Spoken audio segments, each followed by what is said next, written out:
Queridos amigos, luz do mundo e sal da terra, bom dia, boa tarde, boa noite, meu nome é Dario Bueno e também sou conhecido como Burro. Fui vereador em Jacareí, cidade do interior do estado de São Paulo, e como sempre começamos nossas conversas, bem-aventurado é o povo, cujo Deus é o Senhor, Salmo 144. E a promessa do Evangelho, se você tiver a fé do tamanho de um grão de mostarda, nada lhe será impossível. E estamos falando sobre fé na política, né? E entendo que política é cuidar da cidade, né? E fé, eu apresento para vocês o conceito que encontrei no livro A República de Platão, né? E é muito gratificante você ter uma definição de fé, né, num tratado sobre política, né? Então, assim, da Grécia Antiga, né? E de um grande pensador que influenciou, né, toda a história do Ocidente, né? Então, assim, para Platão, né, no diálogo com Sócrates, fé é uma das etapas do conhecimento, né? Então você tem a suposição e a fé como opinião, né? A opinião é uma certeza temporária porque está relacionada com a aparência das coisas, né, dos fenômenos, dos acontecimentos. E você tem o entendimento e a ciência como inteligência. A inteligência ele compreende como uma certeza mais duradoura, porque está relacionado mais com a essência das coisas, dos fenômenos e dos acontecimentos.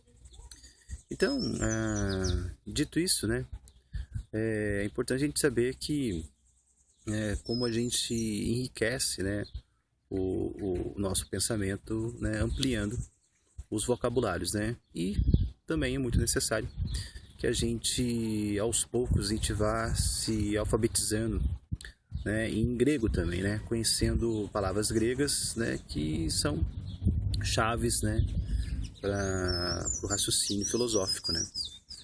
E política, né, assim, é cuidar da cidade, né, e todas as ciências, elas vão ter um objetivo, né, criar a felicidade das pessoas, né. E política é justamente você organizar o espaço em que você vive, né, para possibilitar a felicidade a partir do mínimo de conflitos, né? Porque os conflitos sempre existirão, mas a gente pode estar reduzindo esses conflitos, né, ou criando procedimentos para que esses conflitos não se multipliquem, né? E isso é a razão de ser da cidade, de cuidar da cidade, né? Então, assim, é importante também sempre lembrar que as pessoas que contrapõem ciência, né, e evangelho, né, elas não conhecem o evangelho, né? E pelo fato de não conhecer o evangelho e acusar o evangelho como fantasia, como ingenuidade, né, essas pessoas, né, elas estão fazendo um péssimo serviço para a própria ciência, né? Porque fantasia, ingenuidade, esse abuso que os sacerdotes fazem com os devotos, que é o que todo mundo, né, a princípio rejeita, né? Isso se dá o nome de idolatria e é condenada pelo próprio Evangelho, pela própria Bíblia, né? O Deus que libertou o povo do Egito, libertou o povo do cativeiro da Babilônia, né? Quer que a gente seja livre, né, o tempo todo, né? E assim, e a maior prisão é justamente a idolatria, né, a vaidade, né, que ele condenou, né? Deus condenou essa vaidade, Deus puniu o povo, toda vez que o povo adotou, né, a idolatria e a vaidade como princípio de organização social, né? Então, assim, a gente sabe que a gente agride a religião sem saber, a gente agride a fé sem saber, né?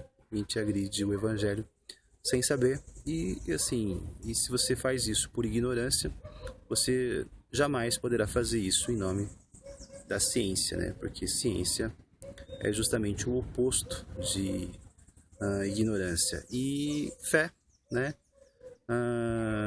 Ela é uma etapa do conhecimento, ela é um caminho, né, para a ciência, né? Então, assim, a fé é uma opinião, né, é uma certeza temporária que você vai, né, de pistas, né, seguindo esse caminho para se aprofundar em entendimento, para se aprofundar em conhecimento e com isso você ter maior intimidade com o Criador, né? E você poder usufruir, né, desse presente que é a criação, né? E Jesus veio para que todos tenham vida, né? Vida em abundância, né? Ele usa a palavra grega zoé, que é a vida de todos os seres interligadas, né? Então, assim, e isso é, né? Por isso que condena a vaidade, porque a vaidade ela é uma percepção de vida individualista, né? Egoísta, né? E então, assim, vaidade e zoé, né? Não se complementam, né? Elas são excludentes, né? E vida em abundância, né? Aí já é um plus, né? Um brinde, né? A essa criação que nos foi presenteada, né? Então, assim, a gente percebe que, né? Para a gente usufruir disso, né? Nada melhor do que a gente ler o Evangelho, que é o testemunho da vida e dos ensinamentos de Jesus, né? E ele diz que se você conhecer a verdade vai libertá-lo, né? Então, assim, esse binômio, né? É um binômio que a gente não pode esquecer, né? Que é a liberdade como consequência da verdade e a verdade como pré-condição da liberdade, né?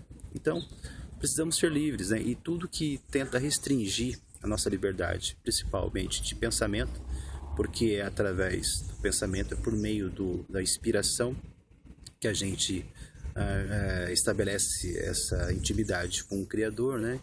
Ela não pode ser policiada, ela não pode ser limitada, né? Por nenhuma autoridade, né? Por mais prestigiada que ela seja, né? Ela não pode gabaritar aquilo que você pensa, né? E assim, então não existe nenhum gesto de amor maior do que permitir o acesso ao Evangelho para todas as pessoas, né? E assim, uma vez que o Evangelho está disponível, né, está escrito, né, a primeira coisa que a gente precisa fazer é alfabetizar, né? Imagina se todos os templos alfabetizassem, né? Então, mas os templos não estão interessados em fazer isso, né? Porque os sacerdotes, eles vivem perdidos em vaidade, né? E eles querem manter, né, aprisionar as pessoas na idolatria. Então, e assim, e não é que eles também sejam contra a ciência, né? Na verdade, a história nos mostra que eles são contra a divulgação da ciência, porque uma vez que a ciência, uma vez que o evangelho, uma vez que as opiniões são livremente manifestadas, né? A autoridade desses sacerdotes serão contestadas, né? E assim, e a maior prova que eles não são contra a ciência, que eles vendem a ciência, né? É um produto, né? A educação, o conhecimento é um produto, que eles vendem a um preço muito alto, né? E você tem as universidades, né? As pontifícias universidades católicas, você tem aí universidades também vinculadas com outras denominações, né? Cristãs também, né? Você vê o Mackenzie, que é presbiteriano, você vê as universidades metodistas, né? Então, assim, os sacerdotes, eles vendem esse conhecimento. Agora, poderia ser, né? A alfabetização poderia ser gratuita, né? Assim, bastasse os sacerdotes convocasse os devotos que soubessem ler, ensinasse os devotos que não soubessem, né? Bastava os sacerdotes, né, estimularem os pais que soubessem ler, ensinassem os filhos em casa, né? Isso aí, você não precisa, né, de tutela para alfabetizar, né? Alfabetizar seria uma habilidade, né? Você ler e escrever seria uma habilidade que os pais ensinariam, como amarrar o cadarço do tênis, como escovar os dentes, né? Como uma brincadeira. Se uma criança ensina uma brincadeira, né, uma criança mais experiente ensina uma brincadeira, uma criança mais nova, né, menos experiente, né, poderia ensinar a ler e escrever também, né? Sim, porque ler e escrever basicamente é um jogo de memória, você memorizar, né, um desenho, né, um sinal, né, gráfico com uma informação sonora, né? Então, assim, é um jogo de memória através disso você vai se emancipando, né? Você vai ler o Evangelho. O grande problema é justamente esse, porque todo mundo que lê o Evangelho inevitavelmente vai questionar, né? Vai contestar a autoridade dos sacerdotes, né? E foi o que Jesus fez, né?